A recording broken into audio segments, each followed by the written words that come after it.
దొంగలు చోరీలు ఒక్కొక్కరు ఒక్కోలా చేస్తుంటారు. కొందరు ఫోన్లు కొట్టేస్తుంటే ఇంకొందరు ఇళ్లకు కన్నాలు పెడుతుంటారు. మరికొందరైతే ఏటీఎంలో ఎత్తుకెళ్లి వార్తల్లో నిలుస్తుంటారు. వీళ్లంతా ఒకెత్తైతే ఇంకొందరైతే దేవుడంటే భక్తి లేకుండా ఆలయాల్లోనే హుండీలను మాయం చేస్తుంటారు.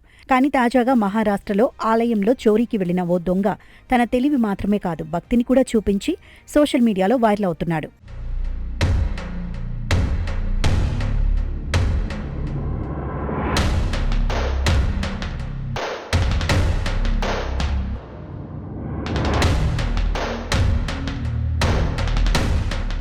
మహారాష్ట్రలోని నాగ్పూర్ జిల్లా మల్దక్క ప్రాంతంలో ఉన్న శీతలమాత ఆలయం శివాలయంలో దుండగులు చోరీకి తెగబడ్డారు.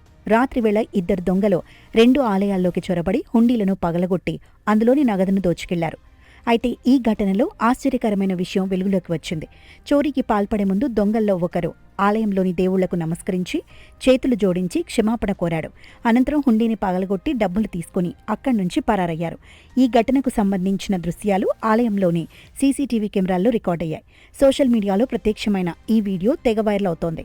నెటిజన్లు రకరకాలుగా కామెంట్స్ పెడుతున్నారు. చేసేది తప్పుడు పని అని తెలిసినప్పుడు చేయటం ఎందుకు, మళ్లీ క్షమాపణ కోరడం ఎందుకు అంటూ కామెంట్లలో రాసుకొస్తున్నారు. ఇంకొందరైతే చోరీకి ముందే తప్పుకు ప్రాయశ్చితం కోరాడు, ఇంకేముందులే అని ఫన్నీ కామెంట్లు రాసుకొచ్చారు. కాగా ఈ చోరీ జరిగినట్లు గుర్తించిన ఆలయ సిబ్బంది పోలీసులకు సమాచారం అందించగా పోలీసులు అక్కడకు చేరుకుని ఆలయాల్లో పరిస్థితిని పరిశీలించారు.